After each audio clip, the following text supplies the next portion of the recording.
mais uma vez. Vamos continuar então a nossa aula viral. A gente passou ali por toda a reprodução, característica. Foi uma aula bem legal e bem completa. E para a gente terminar então, falta a gente falar de reprodução de vírus de RNA. É bem simples, mas antes de apresentar os principais vírus de RNA, que é o HIV mais precisamente, eu vou te mostrar esse conceito básico. Então, vem comigo então. Olha para cá, pessoal. Primeiro, eu não posso esquecer em hipótese alguma que para eu sintetizar uma proteína, a gente a princípio vai precisar seguir umas regrinhas básicas ali, tá? Então, olha só. Quando esse material genético, por exemplo, daquele vírusinho, se a gente acabou de explicar no comecinho da aula, for um vírus de DNA, no comecinho não, no finalzinho da primeira aula, né?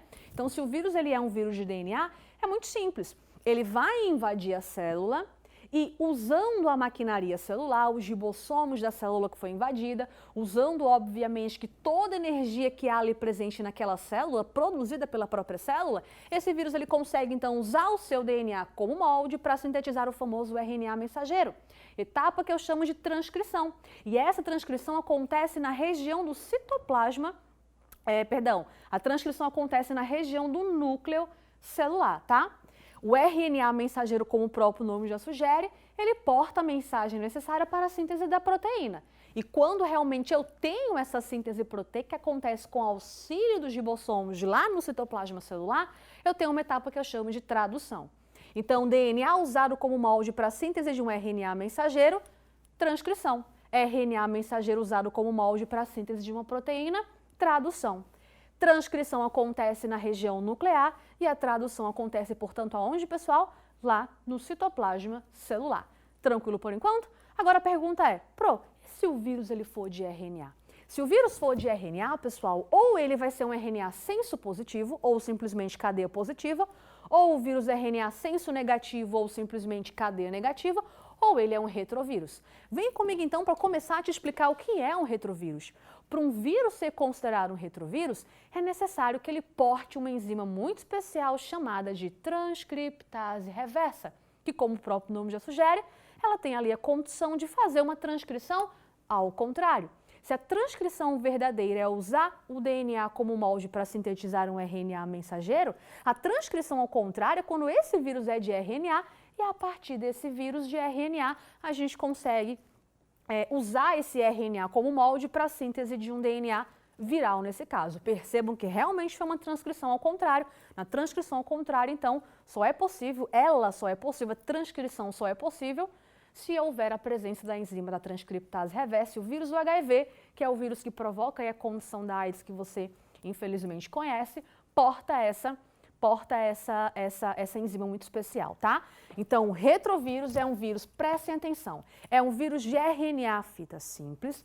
Eu tenho aqui a presença de 2 moléculas de RNAs, tá? Cada molécula de RNA está associada, portanto, à enzima transcriptase reversa. Percebam, então, aqui a presença do capsídeo proteico e percebam que esse vírus aqui ele vai ser um vírus envelopado, pessoal. Esse vírus ele é um vírus envelopado bonitinho, sem medo de errar. E aqui eu consigo perceber a presença da espícula, que tem natureza glicoproteica, que vai garantir a especificidade viral, que para esse vírus eu acabo chamando de GP120. A glicoproteína do vírus do HIV, pessoal, que vai condicionar a especificidade desse vírus é a GP120. E para você ter uma ideia, ele só consegue reconhecer ali a proteína CD4 presente, por exemplo, nas células ali de linfócitos T, tá? Por isso que é o linfócito T CD4, porque há a presença do CD4 lá em sua membrana celular. Tudo bem? Mas o HIV, que é aquele retrovírus que você já conhece, não porta apenas a enzima transcriptase reversa. Eu tenho mais 2 enzimas, que eu vou explicar a função quando eu explicar o ciclo reprodutivo, que é já e é bem rapidinho, é bem fácil, tá? Além da transcriptase, a gente vai ter a enzima protease e a enzima integrase. Não se esqueçam, antes de eu explicar esse processo para vocês, olha para cá mais uma vez. Então, tu já sabe o que é um retrovírus. Vírus de RNA, vírus com 2 moléculas de RNA mais precisamente, se for o HIV, tá? Transcriptase reversa, protease integrase, é um vírus envelopado e aquela glicoproteína que vai garantir a especificidade viral é a famosa GP120. Quando o vírus é um RNA senso positivo, pessoal, presta atenção, ele já é o RNA mensageiro propriamente dito. Se ele já é o RNA mensageiro propriamente dito, de cara, ele já sintetiza a proteína. Ele já tem a informação necessária para a síntese proteica. Mas, se o vírus ele é um vírus de RNA senso negativo, ele não tem essa mesma sequência genômica que um RNA mensageiro. Então, primeiro ele acaba sendo usado como molde para sintetizar uma cadeia positiva para somente depois disso ele vir de fato a produzir ali, pessoal, uma proteína. Deu para sacar então? Então o RNA senso positivo já tem a mesma sequência genômica que um RNA mensageiro, negativo não. Ele precisa primeiro sintetizar ali, ser usado como molde para a síntese de um vírus cadeia positiva, para somente depois disso eu vir realmente com a síntese da proteína, tá? Então, volta aqui para o quadro mais uma vez, quer dizer, para a tela mais uma vez. Vamos iniciar então a reprodução de um vírus de um HIV, tá? Só que eu acho que essa imagem ela está um pouquinho complexa. Eu vou começar realmente com vocês essa partezinha aqui inicial. Vou explicar para vocês, pessoal, toda essa partezinha inicial e depois eu venho para o quadro para você perceber onde eu quero chegar, tá? Eu não sei se você consegue perceber ali, mas eu realmente tenho a presença de um vírus envelopado e aqui a gente consegue perceber ó, a presença dessas bolinhas que são as glicoproteínas, a GP120 mais precisamente, que se encaixa e reconhece a proteína CD4, que eu realmente encontro presente, por exemplo, nos linfócitos T, tá? Que é uma célula imunológica, ela que vai ali comandar todo o seu sistema imune, ela que vai perceber que houve uma invasão de um agente estranho e iniciar, portanto, uma resposta imunológica adequada. É por isso que é tão problemático essa célula ser invadida, porque uma vez que ela é invadida, você pode realmente ter o seu sistema imune silenciado, pessoal. E daí vem uma queda imunológica muito grande e o que a gente pode ter em consequência disso é o aparecimento de doenças oportunistas. Tenho certeza absoluta que você já ouviu falar que ninguém morre de AIDS, né? O indivíduo ele vem realmente a morrer aí devido ao aparecimento de doenças oportunistas, é por conta dessa condição aí, tá? Então percebam que esse vírus ele realmente vai encaixar a sua GP120 nesses receptores específicos e eu consigo perceber claramente que essa invasão se dá por fusão. Percebam que o envelope se fundiu, a membrana plasmática celular e apenas o núcleo capsídeo entrou na célula. Aqui dentro, o capsídeo, pela ação dos lisossomos da própria célula, ele acaba sendo degradado e apenas toda a maquinaria celular é aqui liberada. E eu vou iniciar para você, então, essa reprodução. Só vem comigo para o quadro, tá? Eu vou simplificar em muito o que está ali. Então, a princípio, ó, vou aqui desenhar uma célula e aqui eu vou desenhar a região nuclear. Dentro desse núcleo, eu consigo perceber que aqui dentro, ó, em preto, eu vou representar para você o DNA dessa célula. Vou colocar aqui, ó, DNA celular. Tudo bem? Eu já adiantei para vocês que esse vírus ele vai invadir por fusão, o envelope, portanto, viral se funde essa membrana e apenas a maquinaria celular é aqui liberada. Vou desenhar apenas uma molécula de RNA. Eu sei que são duas no HIV, mas vou desenhar apenas uma, tá? Para facilitar o nosso processo e a nossa representação aqui. Então, vou colocar aqui a molécula de RNA associado a essa enzimazinha em azul, que eu vou chamar, portanto, de transcriptase reversa. Preste atenção para você não se perder, tudo bem? Vou te afirmar que a protease, ela permanece, então, na região citoplasmática, porém, a enzima integrase, ela vem para a região nuclear. Então, o HIV, ele é um vírus de RNA, é um vírus envelopado, tem a GP120, que é uma glicoproteína que vai garantir a especificidade viral, e ele tem ainda a transcriptase, que fica realmente associada ao RNA lá na região citoplasmática. Ele tem a protease e tem a famosa integrase, que a integrase vem para a região do núcleo. Pessoal, qual seria a função da transcriptase reversa? Sim, simples, a gente já falou. Transcrição, DNA para RNA mensageiro, mas esse é um vírus de RNA. Então, a transcriptase reversa, ela faz uma transcrição ao contrário. Então, pela ação da transcriptase, esse vírus de RNA, ele acaba sendo usado como molde para a síntese de, já errei aqui, ele acaba sendo usado como molde para a síntese de uma molécula de DNA. Presta atenção, para onde você acha que esse DNA vai? Ele vai ficar na região citoplasmática ou ele vai para a região nuclear? Claro que ele vai para a região nuclear. E quando esse DNA chega no núcleo, a integrase, como o próprio nome já sugere, promove então essa integração. Então esse DNA celular vai agora, pessoal, se ligar ao DNA viral, tá? Vou colocar aqui em azul, por exemplo, o DNA viral que entrou no núcleo e a integrase promoveu essa integração. Mistura de DNA celular com DNA viral, pessoal, eu chamo de provírus.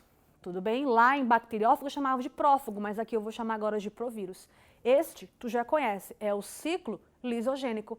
Não há aí, pessoal, em nenhum momento o comando dessa célula. A célula não está sofrendo, a princípio, aí nenhuma ação no seu metabolismo.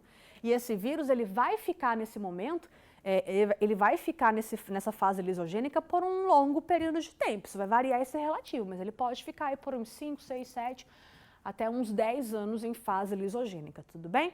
Mas o que vai acontecer então quando esse vírus entrar em fase lítica? Tu já sabe.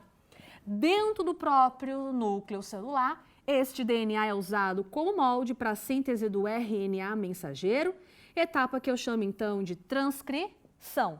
Esse RNA mensageiro vem então para a região citoplasmática, se une aos ribossomos e eu inicio então aquilo que eu já chamo de tradução. E na tradução eu sintetizo, portanto, as nossas proteínas que eu vou abreviar pela sigla PTN.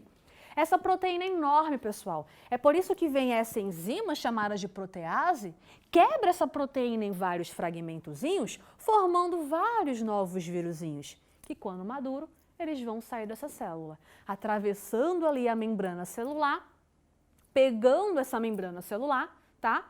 Tornando-se, portanto, um vírus envelopado, podendo, não sempre, mas podendo provocar uma lise dessa célula e ao sair, ele está pronto para invadir outras células, desde que elas tenham ali os seus receptores CD4 em sua membrana, podendo reiniciar o ciclo. E este é o ciclo, portanto, do famoso HIV.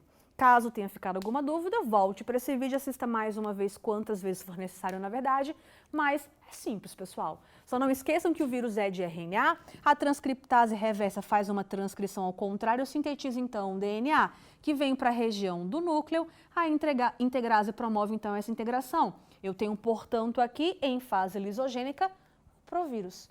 Depois de um tempo, ao encontrar um fator indutor, eu inicio a transcrição, formo RNAs mensageiros que vêm para a região do citoplasma, formam-se as proteínas numa etapa que eu chamo de tradução, e aqui a protease é a grande responsável pela montagem dos novos vírus. Então essas proteínas acabam ali englobando, né, integrase, protease, transcriptase, saem da célula atravessando a membrana, levando ali um pouquinho dela, tornando-se um vírus envelopado, podendo reiniciar o ciclo.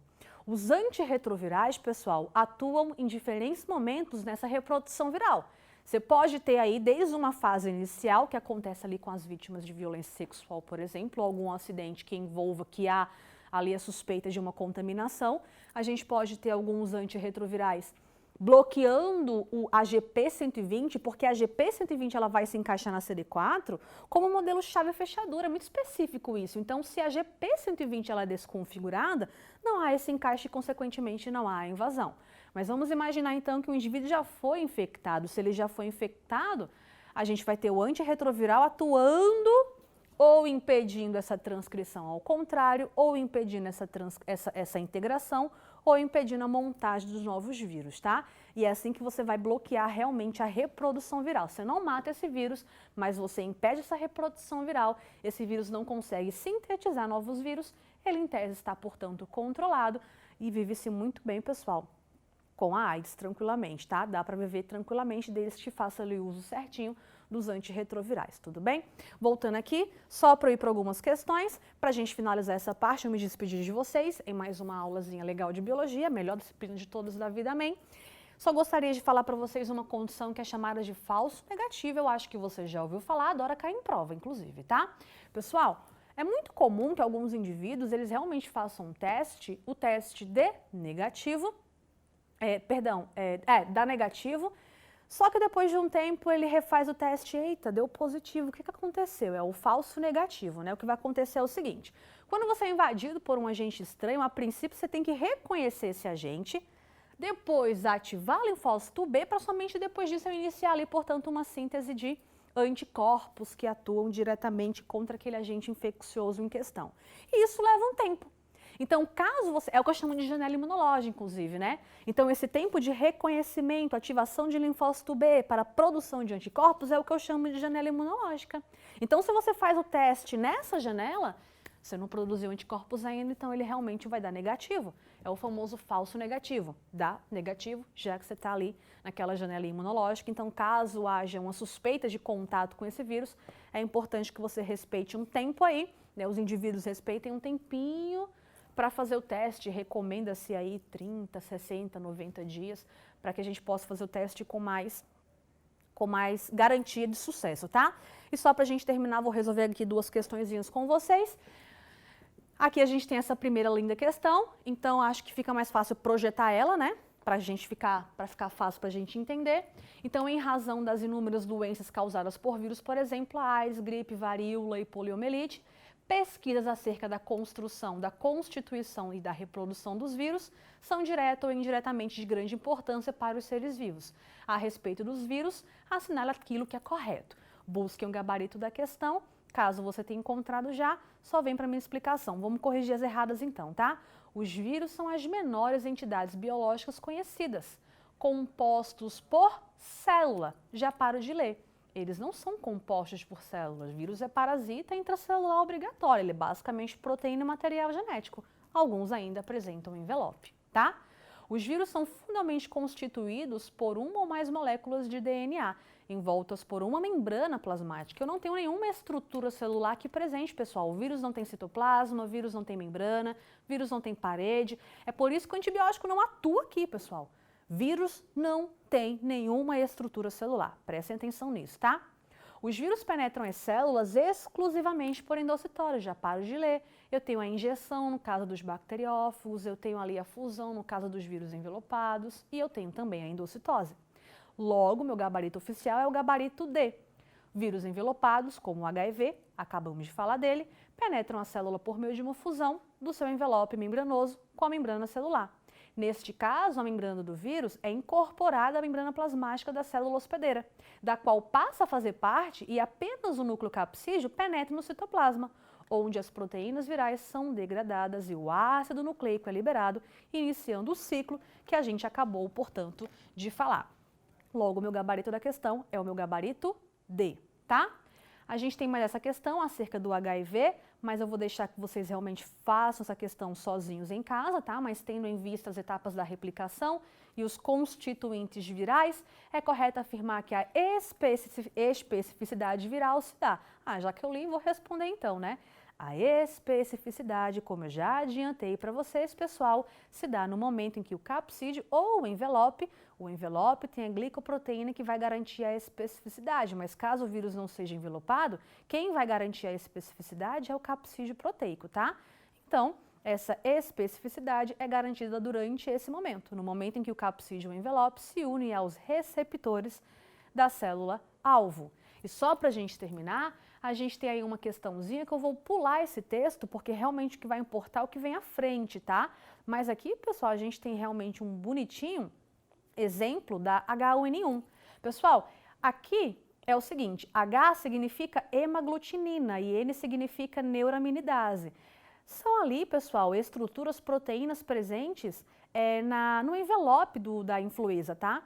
Então, para vocês terem noção, a quantidade de H e a quantidade de N, hemaglutinina e neuraminidase, classifica o vírus. Uma hemaglutinina para uma neuraminidase, mas eu poderia ter aí o H2N3, 2 hemaglutininas para 3 neuraminidases, tá? Mas o que você realmente vai precisar entender, depois você dê uma olhada aí bem direitinho para esse esquema, onde há os sintomas da doença, mas eu só preciso que realmente você venha para cá, vamos direto para o que interessa e vamos buscar aquilo que realmente é correto. Cara, se cair vírus, se cair doença, não vai fazer questão através da doença não, cara. Você vai resolver a questão a partir das características daquele vírus. Então, olha como é simples. Com relação à profilaxia, né? Medidas de prevenção e características comuns a esses vírus, são feitas as seguintes afirmativas. A vacinação contra a gripe consiste em impedir que diferentes vírus ativos, agentes causadores da doença, penetrem no seu corpo. Pelo amor de Deus, pessoal, a vacinação ela é uma resposta o quê? Ativa ou passiva? Ativa. a vacina consiste ali, pessoal, no agente infeccioso inativo, atenuado, né, ou morto, e há ali o estímulo, quando você entra em contato com esse agente, você é estimulado a produzir anticorpos específicos contra aquele agente em questão. Então a vacina não tem como objetivo evitar que o vírus penetre no seu corpo, ele tem realmente, a vacina tem como objetivo estimular que você entre em resposta primária, você reconhece ali o agente infeccioso e gera, portanto, uma resposta imune adequada para aquele agente infeccioso. É o que eu chamo de imunização ativa, tá? Os vírus mutantes possuem espículas H e N ligeiramente diferentes daquelas que existem nos vírus da linhagem original. Poxa, se é uma mutação, é óbvio que houve a formação aí de uma diferença, houve o surgimento de uma diferença, tá? O que impede que os anticorpos que já foram produzidos atuem de forma eficiente. Sim, se houve mutação gênica, é necessário aí um outro reconhecimento para uma outra resposta imunológica. Então, aquela resposta que você tinha anteriormente já não funciona mais para o vírus mutante, tá? O material genético do vírus da gripe é o RNA, um ácido nucleico mutável, o que acaba dando origem a diversas variedades de vírus. A gente viu que vírus sofre mutação e quem sofre mais mutação, de fato, é o RNA, já que essa molécula é mais instável e não há a presença de uma enzima reparadora de erros. E por fim, os diferentes tipos de vírus têm afinidade com células específicas. O que determina essa afinidade diferencial dos vírus são os seus carboidratos de jeito nenhum, pessoal. Serão apenas as suas glicoproteínas presentes ali no seu envelope. E é isso aí. Com isso a gente finaliza a nossa aula. Espero que vocês tenham gostado. Qualquer dúvida me procurem e até mais. Luz para vocês!